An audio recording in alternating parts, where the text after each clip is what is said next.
With a 20-year reputation for clean business, Matt Glynn at Code Property Group is the first choice for real estate on the Sunshine Coast and surrounding areas. I've known Matt for a very long time from a personal level and professional level, and he is an excellent real estate agent. He's professional, he holds a high level of integrity, he presents incredibly well, and has a huge amount of knowledge when it comes to the real estate industry. So if you are in the market to buy, sell, or simply get a valuation and find out more about your current property, then give Matt a call on 0404 315 066 or matt.glynn, GLYNN at codepg.com.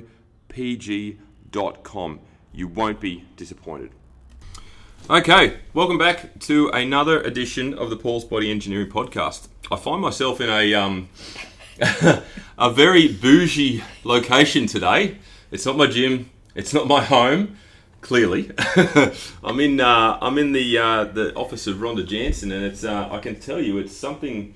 Yeah, it's very flash, very bougie is the word. It's very much the word. We've got velour chairs, we've got plants, we've got lights, we've got crystals, we've got a feathered... I don't even know what that is, Rhonda. It's a lamp. Oh, it's a lamp. Okay, all right. It's a feather lamp. So with that segue, I'll bring you in, Rhonda. Welcome, and thank you for obviously your time today. How you going? I'm going good. And Paul, welcome to my engine room. Oh no, this is your engine room. Yes. Welcome to my office. Would this be your other happy place? Yes. But the engine room is my first happy place. Yes, you often say that, which is cool. We just said off air, you've been on the podcast twice now, so this is your third time, so you're a bit of a veteran. But I thought it was a good opportunity because obviously with time, new listeners jump on board and other people can obviously hear your story. So I thought it was a great opportunity to have a chat firstly and just go back to obviously your cancer story. Yes. Don't have to go into a huge amount of detail, but I think it's pretty profound. Like Monty and I were even talking about it last night, just how impressive it is that you've come this far. You're always positive, you're always happy, and yet you got dealt probably one of the hardest hands you could ever have. So do you mind going back to that time? And Thank just you, sort of, Paul. Yeah, that's lovely. No. At the end of 2019, I got diagnosed with breast cancer. And... just surprised me. So had 5 months of chemotherapy. Yep. In between that 5 months, 2 months into my treatment, my husband passed away from cancer. So did he have it before you were diagnosed? Mark got diagnosed 2 months before I did. Okay. So Mark got diagnosed in the August 2019 with stage 4 bowel cancer. And then 2 months later, I got diagnosed with breast cancer. Yep. So difficult time. Imagine. 5 months after Mark got diagnosed, he passed away. Wow. So I was in just 2 months into chemotherapy. So I had 5 months of chemotherapy. Yep. In between dealing with my husband's death. Then I had a double mastectomy in the middle of COVID lockdown. Then I had radiation, double mastectomy, another operation after that. So I've said to you before, I went in with a healthy, before I was diagnosed, I was always training in the gym, went in with a strong body. Yep.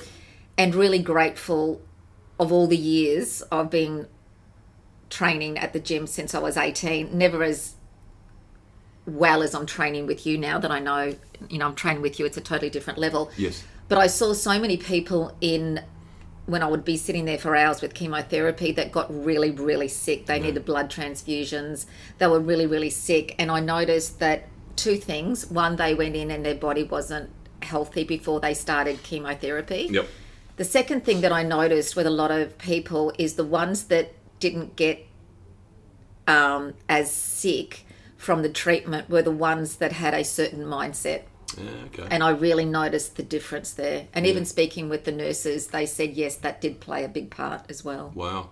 Do you mind taking us into, I don't know chemotherapy very well, but I understand you get a lot of drugs pumped into you at any given time, right? Yeah. So what is that like and how do you feel with that? Because it's fairly invasive.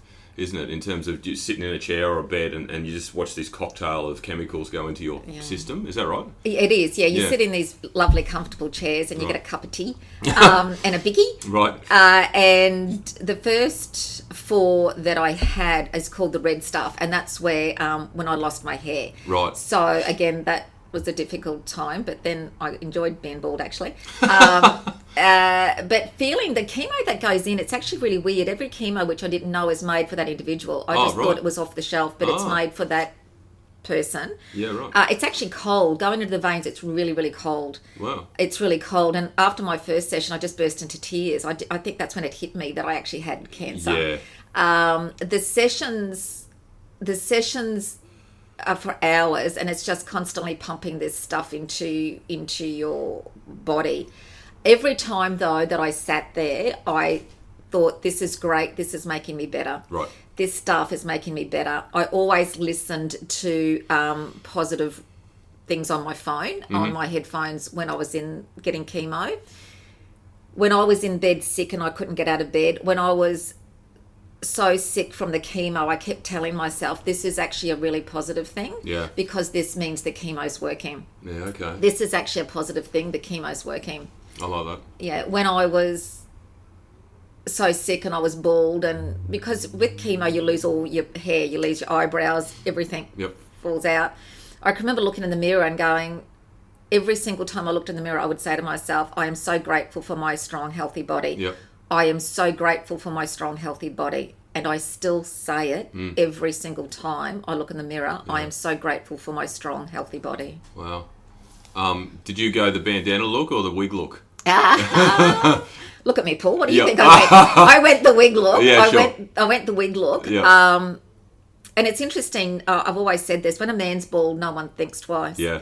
As soon as a woman's bald, they've got cancer. Yeah. I didn't want people to know. Not that I didn't want people to know. It's just like it's a very private thing. As soon as I lost my hair, it was very evident that I was bald. I spent a fortune on a bloody wig that's still sitting in my cupboard that would freak anyone out if they saw it there.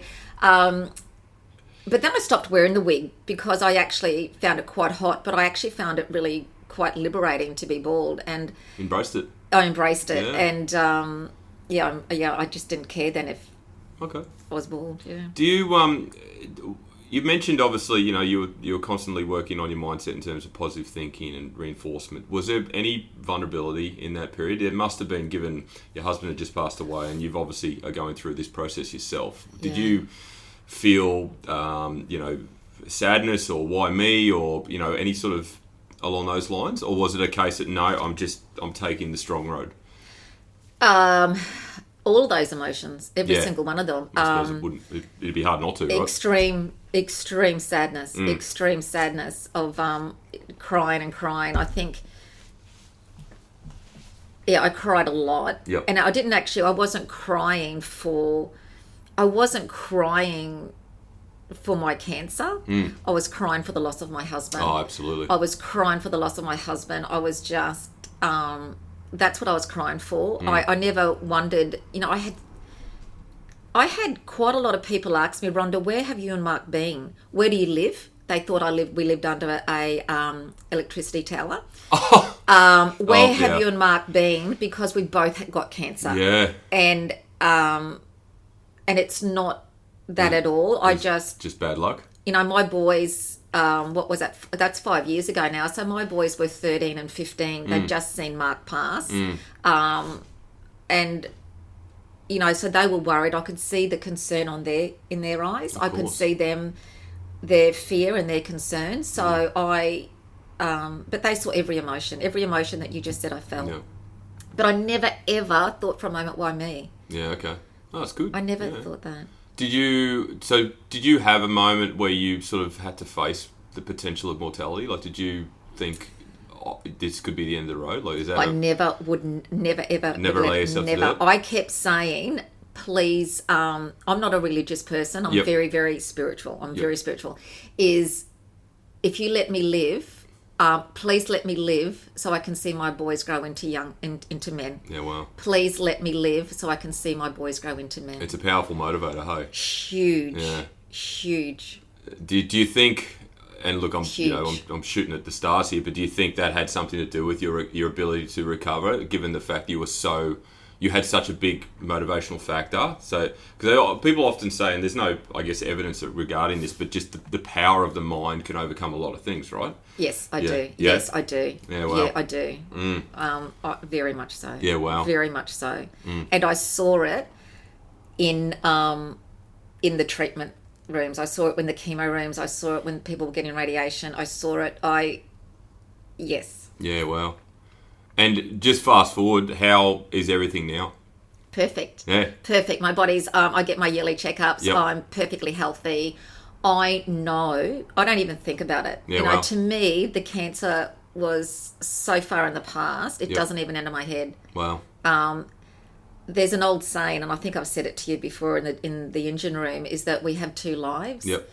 Our second one begins when we realise we've only got one. Yeah, absolutely. And I know I've got a second chance at life. And to the point that I've chosen to say goodbye to some people in my life for my mental health and physical health. Yep. I agree with that wholeheartedly. And so when you say you're, perfect now, I think you told me there's no way to completely 100% rule out cancer, is there? That the doctors can't give you 100% clearance, is that right? Or is they don't, and I understand that. Yeah. So they can't say you're never going to get it again. You're never going to get it again. And they say once you reach a 5-year mark, the chances of it coming back are very slim. So I reached my 5-year mark in January. Yep. But it just does not get into my head. Nothing's guaranteed, Paul. Yeah, of course. Nothing. Yeah, absolutely. But I'm doing everything to make sure my body's always strong. I was going to say, so that like that little, I guess, like you mentioned, you don't even think about it anymore, but does subconsciously it still sits there, so it's motivating you to continue to live to the fullest, look after yourself. No, it doesn't sit there. Okay. It doesn't sit there. Yeah. My thought pattern now is, what can I do to thank my body for healing me? Yeah, well. That is how I actually don't even think of the cancer. What can I do to thank my body? My body was pumped full of chemo. I've had radiation. I had, it was for 5 weeks, 5 days a week, I had radiation. Jesus. I'm still on medication for another 5 years, 10 years in total. My thing is, how can I thank my body? My body survived that. Yeah. So what can I do to thank my body? Crazy. And weight training, because of the radiation, and we've had these discussions on, blows my mind, as I say to you, blows my mind. Weight training makes my bones stronger. It does. And you have explained to me, so explain to me again how weight training makes my bones strong. Well, go back a step. Why do you think your bones were weak? Is that because of the radiation? Radiation can weaken the bones. So the bones, muscle, everything else, or just primarily the bones? Well, you've got to be careful of a few things, like, but radiation now is so laser clear, isolated and precise. Okay. Radiation can. One of the side effects of radiation can be weakened bones. Yep. As I get older on in life. I turned 58 last month. Young, I'm a spring chicken. Yes, you are. I am a spring chicken. So it's down the track. What can I do for down the track? Because it goes like that. It does. To make sure my bones are strong. Yep. Absolutely. And you've said to me that, which I know, it will make, weight training will make my bones strong. It does. Absolutely, it does. No, you're right. It does. I mean, our bodies break down anyway through age. That's what happens if we don't do anything about it. But we can preserve them and look after them and strengthen them. And I like to use the term bulletproof, make them bulletproof through strength training. And that's what it does. It builds up a stronger bone density ratio, and it builds up leaner tissue over the body. So if you've got muscle and you've got strong bones, it's harder for it to break down if it's strong, right? Oh, yeah. Very true. So, the fact that you've been doing this now for how long? How long have you been weight training with me now for? I started in 2021, January 2021. So 4 years? Yes. Yeah, okay. Just over 4 years now. Yeah, amazing. And you obviously do it multiple times a week, and it's enjoyable. It's challenging, I would Yeah, but I like it. I like training with you. I train with you twice a week Yep. at the engine room, and I'm so glad that Yep. you are on the coast, and you and mine can never move. You've got to stay here. I've said that. Monty, you're listening to this. We're not allowed to move. Yeah, not allowed to move. You've got to stay here on the coast. Okay. And I love that you push me. Yep. And you push me in a good way. In a good way. And I like how that feels. I like how that feels. Yep. I like how that feels. You just said something then, and I thought of something. Sorry, keep going. No, that's all right. I was just going to say, like, when it comes to personal training, face-to-face training, I like to think that I've got the ability to read someone, but I also know, given your history with cancer, you've got a fairly high tolerance of pain, I would imagine, or just an ability to go harder and further than a lot of people because you've experienced what you've experienced. So, when we get into the gym room, I know you've got a little bit more in you every single time. And you obviously can because, you never miss a set. You always complete what you're doing. So I guess I want it so badly. Yeah. I want it. The other night, actually, because I knew we were doing this morning, the other day I was looking at photos before we started training. And there were photos that the surgeon that did my a double mastectomy and reconstruction took photos before and after, and I looked at my body then and I thought I was fit and healthy then, but I look at my body, how you've engineered it to now, my body looks completely different. My body looks completely different. How would you describe that, the new look? My new look is leaner. I can see like on my legs more shape. So stronger. Yeah, stronger. I can feel I'm lifting weights now that I wasn't lifting 4 years ago. Yeah. And like yesterday at leg day, and I just thought it just feels so good. I'm lifting and I can feel I can see my body has responded to that. Yeah. So I look leaner. My body is more shaped and sculpted and defined. Yeah. Amazing. Yeah. That's unreal. And it's true. Like you're over time. You obviously. What was the reason you reached out to me in the first place? Like, what was the thinking behind that? That's a good question, actually. Why did I reach out to you? Yeah. What was were you advised to get more strength training, or was it a case that you prompted yourself to do it? You read something, or No, it's I'd been training with a trainer before I started my treatment. Yep. I wanted to go to the next level. I wanted someone of a higher level. And lovely Brooke, a lady that I knew from the Gold Coast, trained with you. Yep. And I went, oh my goodness, you're right in my backyard. And I just thought, how's that? Timing. For timing, yeah. And I wanted someone because I'd had the double mastectomy. I really needed someone to really know what they were doing. Yep. I wanted someone really professional, really skilled, knowledgeable, and proven that they know what they're talking about. Absolutely. Speaking of the double mastectomy, because that's something we do train is chest, and we do that semi-regularly, which I think initially probably surprised you a little bit because obviously having a double mastectomy, you do lose a fair amount of muscle in that area as well when they did that. So did that put you in a vulnerable state when we started to train chest, or because I think you questioned it a couple of times? I did because I actually felt scared that things were going to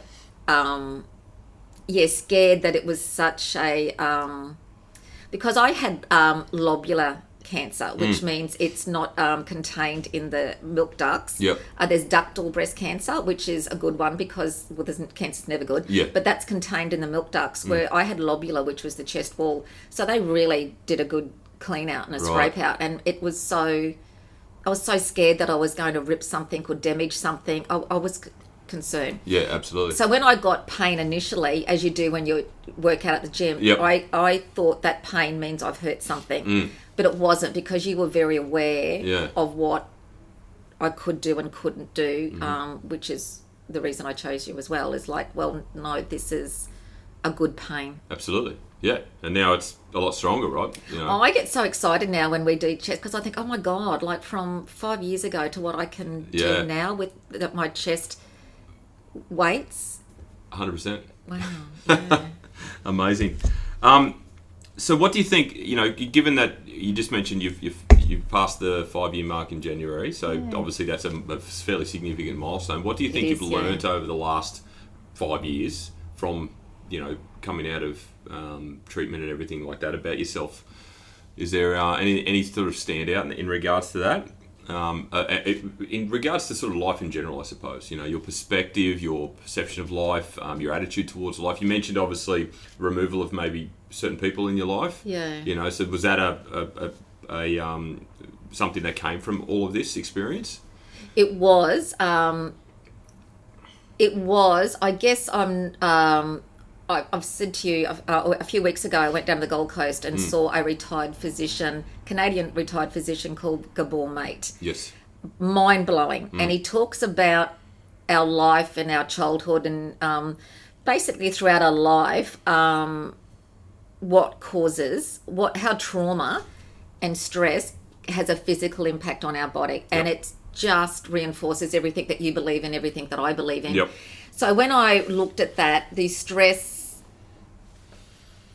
and certain events of my life and certain people, how did that contribute to an illness? How did that contribute? And it was like, well, I am a grown-up now and I can now disconnect with certain people or not be in certain situations that I don't want to be in anymore. Absolutely. So that's a big thing. I cut. Having peace of mind made me say goodbye to some people. Yep. And you were content with that? At first I struggled. Yeah, of course. Guilt's a big thing when it comes to family. This feeling of guilt, it's family. So I quickly moved through the guilt. Another thing that I learned is I thought I was eating healthy. I had no idea about nutrition. It's a very common statement to make, isn't it? No idea. Yeah. I thought, I eat healthy, but I had no idea really what my body needed. And one big thing I learnt from it is to honour myself and put myself first. That's a big thing. Yeah. You're obviously, I classify you as a single mum, right? Even though your boys are pretty much independent now. Yes. They'll be 18 and 21 this year. Yeah, absolutely. They're going gangbusters in terms of running businesses and, creating their own lives, which is just, phenomenal at their age. How did you find the last 5 years with them in terms of, their understanding of what you went through, their growth and development, their ability to be teenagers? Did you find that challenging at all? Did I find it challenging? Did you? Did they? I don't know. You'd have to ask them. Yeah, I suppose so. You'd have to ask them. But for me, did I find it challenging? Because obviously, teenagers, they want to, go to the movies and hang out with their friends and, all these sorts of things. But obviously, you still had elements of treatment that you had to go through. And then, did they reprioritise their lives to help you? How did that shape them? Actually, I think it made us closer. Yep. I think we've always been close. I think it made us closer. Okay. I think it... I've been really fortunate with my kids. They are just such good kids. They are really good kids. I'm sure I annoy them at times and I can nag them and stuff. But They tend to take the piss out of you every now and then. Yeah, too. they do. Yeah, they do. They do. But, like I was saying yesterday, we catch up on a Wednesday night now and play tennis together.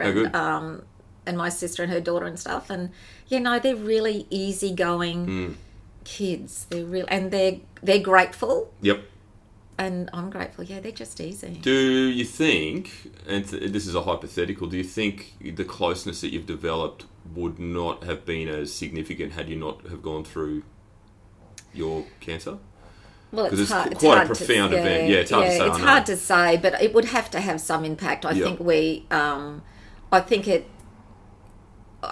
appreciate each other more. Okay. I think there's that appreciation of life. Life, yeah. And appreciation of the time together.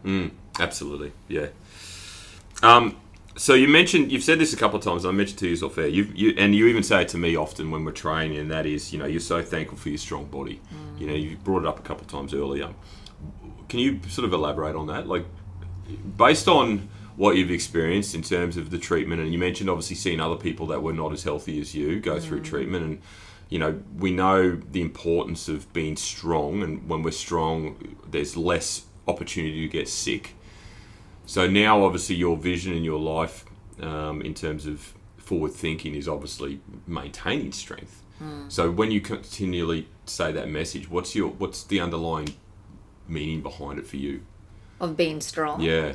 And why you're so thankful for being strong. Like, do you think? Let me rephrase it. Do you think, as soon as you got into remission, I'm assuming you obviously reached out to me and started that journey. So, do you think you're now in a much stronger position because you've done that to ward off any other illness and potential for return of cancer, things like that, compared to had you just sort of gone about life as you'd previously known? Me personally, yes. Yeah.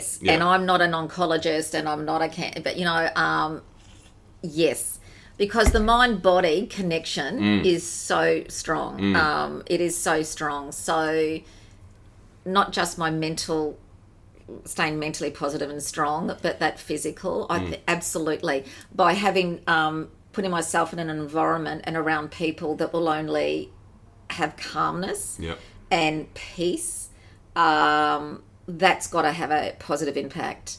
So surrounding myself with a good, healthy environment of healthy thinking. Because you know that old saying, oh, they'll be the death of me. Yeah. They'll be the death of good me. Point. Yeah, good point. Absolutely. And that can relate to, toxicity amongst friends or colleagues or family. Yes. And you feel others' energy, right? You feel others' stress, negativity, and it can be profound. It can really diminish your ability to be positive. So that is, and I don't know if I'll answer your question, sorry, Paul, no, that's all right. That old saying, they'll be the death of me, or whatever, absolutely. Like it's absolutely is. And I see it every single day in my work, the amount of not being able to talk about things, or stay under the radar, don't upset anybody, keep the peace. Don't say this, don't do that. The only person that gets sick from that is that individual. Yeah, absolutely. So, and I always say now, is that relationship, whether it be the relationship with family, the relationship with people that you work with, the relationship with your partner, are you prepared to die for them? Yeah. They will be the death of me. Well, are they worth it? Yeah, absolutely. It's very true, isn't it? Because energy, and I don't care what anyone says, we all feel person's energy. Oh, well, you say like when someone walks into a room and you feel the tension or the negativity or just the energy change because of their demeanour. It's true, isn't it? It's true. So yeah, it's like when you catch up with friends and the couple walk in. A couple walk in and they've had a massive fight in the car, and they come in and they go, "Hi," and you go, "Yeah, no, you've had a fight." No, you can tell. You? Yeah. You can tell. 100%. You can tell. So, it's true. I see that often when people walk into my gym. You can tell if they're in a mood or if they've had a bad day or if they're tired. But you always walk in. You always say hello. You're always energetic. Like, that's obviously not a choice anymore. It's just who you are and who you've become, right? Yeah. Are there days where because, let's be honest, some days you'll message me ahead and you'll go, I'm not coming in today, Paul, because I'm having a sleep in. I'm bloody tired, yeah, Paul. I'm tired. Which is fine. Like, that's your prerogative. That's cool. But are there days where you're sort of, you're just flat, lethargic? Yeah. Or you come to the gym, but you just, you're putting on that persona because that's what we kind of come to know you as? No, I always, because I want to be there. I want to be there. And Paul, there was a time that I couldn't get out of bed. Yeah. I want to be there. That's interesting. And the days that, as you know, because I've always loved my sleep. Yep. I love my sleep. When I've had a really, really bad night's sleep, I sleep in and I'll message you and say I'm not going to be there. And then I turn my phone off so I can't get your message back. Penny drops. That's all right. No, but you get it. Yeah. Yeah. We've known each other long enough to know that is totally fine. But like you've said to me, which I used to think, what a load of nonsense, the importance of sleep. Oh, yeah. Absolutely. And it's true. Like, talk me through, not that, the point before about... sleep. No, well... A lot of people struggle with that now too. Oh, that's another issue altogether. And if you do, anyone listening, come give me a call. Yeah, absolutely. Come and see Rhonda for sure, and we'll give you a plug in a sec. But looking forward to training. That's an interesting one because I get this a lot regarding people having a lot of resistance to it. It's a chore. It's a task. It's something they know they have to do, quote unquote. But you look forward to it, even though you know, like on Thursdays we train legs pretty much every week. That's going to be hard, right? And through the session you'll often swear.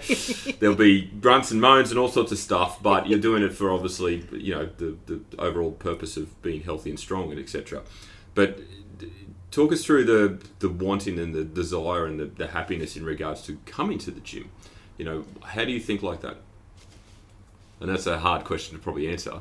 I don't know, because I just want to be there. Yeah. I just want to be there. Is it because you know the benefits of what you're doing? Is that sort of ingrained within you? Yeah, I just want to be there. I do not want to be in that position I was 5 years ago. Yeah. I do not want to be back there. So, speaking back there, you were significantly weak, lethargic. Would that be fair to say? Or with my cancer treatment?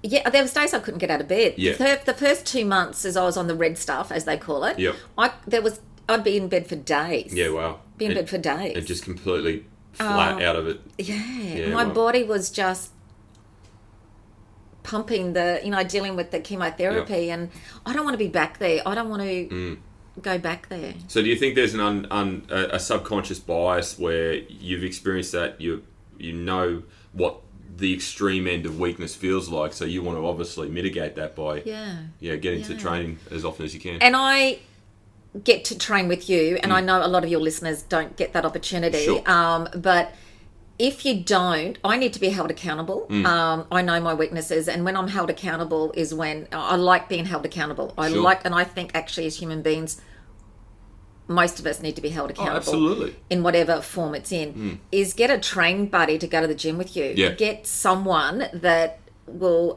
if you call them and they go, no, get your bed, get your ass out of bed, we're going here. Get someone that you like hanging around with. Yes. And train with someone that you like being with. Absolutely. Yeah, well, that's it. Accountability is a big thing. Human beings, we're very much victims of our emotion, but we can also be very lazy at times. Oh, I agree. Particularly in modern world where, if you don't have an instant result or instant gratification, why bother is sort of the attitude. Look at the food we've got around. Yeah, I know. You look at our grandparents, you're talking about being lazy. We didn't have this quick food around. Yeah. No, it's true. I did I'm side noting here, but I did a seminar at Easy Fit Health Club only a couple of weeks ago about nutrition. Yeah.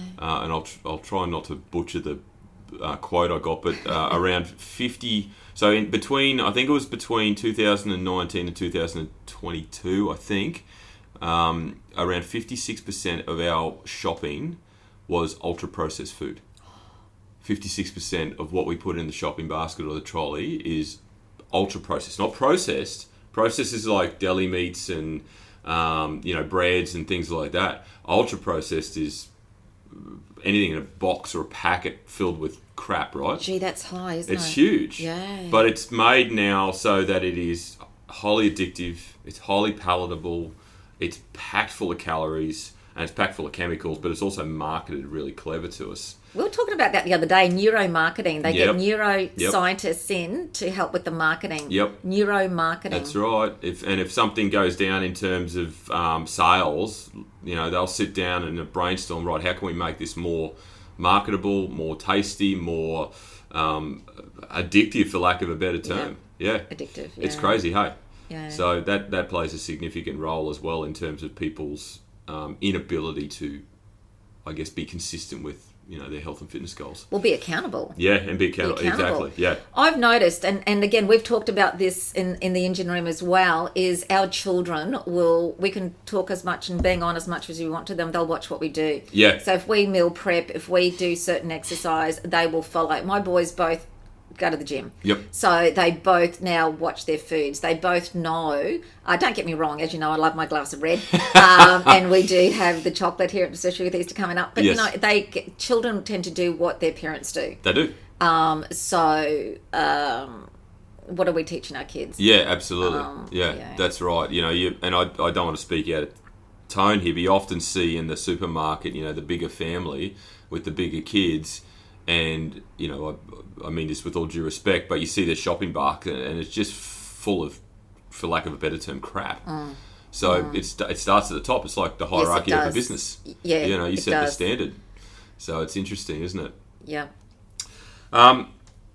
So obviously, the continuation of strength training is going to be something big for you. Absolutely. That's why I said, Paul, you are staying on the Sunshine Coast. You guys aren't moving. Well, I mean, you're stuck with me. I know. Well, I did move, and you followed me, so I couldn't get ready anyway. But it's obviously something of great importance to you. You have your regular sessions, and you turn up every single time, bar the odd sleep in. But you don't even think about it now. It's part of your week, right? It's booked in. It's part of your week. Yeah. Yeah, it's part of the schedule. So, talk to me about your business here, because obviously you've got an amazing setup. You work with people of a similar note in some instances in regards to weight loss, in regards to mental health, in regards to their strength and weaknesses. How do you I don't know where I'm trying to go with this question. How do you sort of manage that, and do you draw on your experience having gone through cancer but also now know the importance of getting stronger? Yes. Yep. So I'm a clinical hypnotherapist. Yep. So I'm a clinical hypnotherapist. So I work with a lot of the work that I do is anxiety. Yeah, right. Stress and trauma. Okay. That is the main work that I do, anxiety, stress and trauma. I also get a lot of people, and we've laughed about this as well. In January, boom, I get all these phone calls, want to give up alcohol, want to lose weight. Yep. One thing I've learned through working with you is when they come to me, and I had a lady this week, they want to drop 10 kilos, 15 kilos, and they want to do it in, it's like a 12-week challenge or a 10-week challenge. And one thing I've learned is, okay, that's your plan. That's your intention. Your intention is to drop 10 kilos. Yep. How are you going to do that? And when I ask people that, they go, what do you mean? And I go, well, how something's got to change from what you're currently doing. Correct. To dropping 10 kilos. Something's going to have to change. So what's your current plan to do that? I don't know. So often I get people coming in and they think an hour hypnotherapy session, they're going to fix everything. Yeah, I'm like this wizard, and they're going to drop 10 kilos in 10 to 12 weeks. Well, what's your plan? Yeah. So like anything, what foods are you going to eat? What exercise are you going to start doing? Yep. And they go, oh, I've got to do that. Oh. Yeah. And a hypnotherapy session isn't, I'm not a plastic surgeon. I'm not going to, I do liposuction. Oh, dear. Yeah, so I can certainly help, and I work via Zoom. Yep. I work with clients in America, throughout Australia. But like anything, what's your plan? What do you have to change? Yeah. What are you prepared to change? There's no change without change, right? Yeah.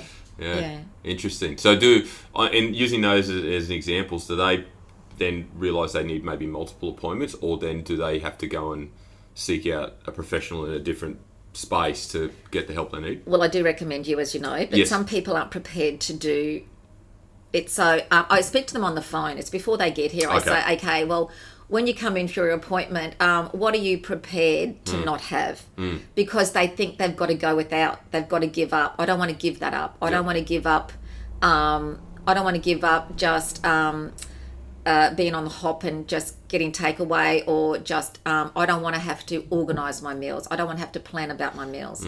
Well, you're going to have to do that. It's amazing, isn't it, how people aren't prepared to just cook their own food and set it up for a week's worth of being organised. It's amazing how much time you can save. But they want the result. Yeah. But they want the result. Also, I find it too is the reward. Their food or alcohol is a reward. Yeah. I've worked hard today. I deserve a drink. Alcohol helps me relax. Yep. I went for I did 10,000 steps today, so I can have the block of chocolate.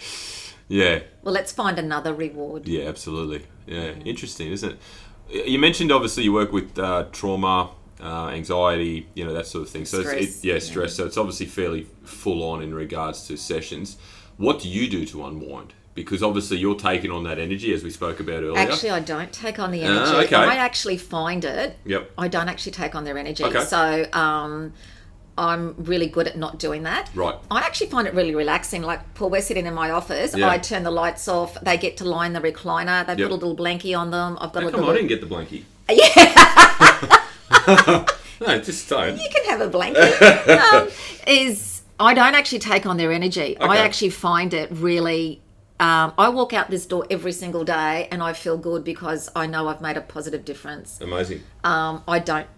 So I actually find my work relaxing and interesting. fulfilling. That's really interesting because I would imagine, and I've got as clients nurses, paramedics, doctors, firefighters. They find it really hard to switch off, but I find that really interesting, and I reckon that's probably quite unique as well. That you've done. Has there been anything that you've put in place to put yourself in a position to do that? You know why? And that's a good question. Because I believe part of my sickness was because I was taking on other people's worries and stresses and hanging on to all those emotions and energy. Yep. And now it's not like, I just go, no, it's not. I will listen. Yep. But I'm not taking any of it on. Yeah, wow. Yeah. I actually see a lot of nurses. Yeah. Fireys. Do you? Yeah, okay. Yeah. Stress, and I get it. So much of it. Yeah, wow. They deserve more money. Yeah, they do deserve more money. I completely agree with that sentiment. I'm out of questions, Rhonda. So do you want to, you mentioned obviously your, what you do in terms of trauma. Do you work in any other space? Do you work in addiction and things like that as well?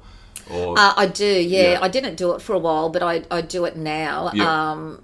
So vaping, smoking. Yep. And alcohol. Okay. I had one guy in. I don't usually get. I don't deal with drug addicts, but marijuana. I had a guy in, and again he was smoking when things got stressful. Right. So he was able to stop that. Yep. So, but whether it's food addiction, alcohol, smoking, it's all because people are anxious or they're stressed or there's a deeper reason. There's a deeper reason, and that's what I work with. Yeah. Okay. Amazing. So if anyone wants to reach out, how do they get a hold of you? Rhonda, just go onto my webpage is probably the best way. Rhonda Jansen Hypnotherapy. Okay.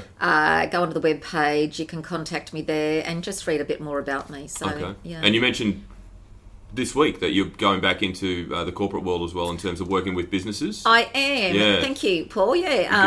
I've had 5 years off. Okay. I needed a break again from... I just like to be in my little area here. Yep. So I'm just going back this year actually into doing corporate work. Yep. So working with corporates with regards to communication, just lots of things. But mainly, again, we have this perception that in the corporate world, it's stress. Yep. And you've got to be stressed, and there's Hustle, all these hustle, grind. hustle. Yeah, hustle, grind. Yeah, absolutely. Yep. You've got to work all these hours, and all part of this corporate thing, Yep. and all part of success is stress and anxiety. Yep.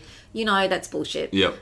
You can have all the success without the anxiety, without the stress, and without the burnout. Yeah. Burnout's big, and then lack of Huge. sleep as well, and then that at least alcohol and, other vices to manage that, right? It's a vicious cycle. Yes. Yeah, wow. Fantastic. All right, well, yeah, if you are interested in, obviously, any of Rhonda's services, please jump on her website, whether it's for business or for an individual need. I think that's all we've got, Rhonda. Thank you, Paul. It's been lovely having you in my engine I room. know. It's been I lovely. really enjoyed it. So yeah, if you ever need a clinical hypnotherapist for one of the reasons or services that we mentioned, I highly advise booking in a face to face because it's quite a relaxing environment, which is obviously advantageous to what you do. Yeah, thank you, Paul, and thank you for the coffee. Thank you for the coffee. No problem. So thank you once again for tuning in. If anyone is interested, obviously I'll put Rhonda's website in the show notes, but always Google her as well. If you're interested in any of my coaching services, jump on paulsbodyengineering.com. But apart from that, as I say to every client, every single day, have a great day. Experience the difference with Matt Glynn at Code Property Group. With a 20-year reputation for clean business, Matt is your guy when it comes to all things real estate. Make sure you give him a call now on 0404 315 066.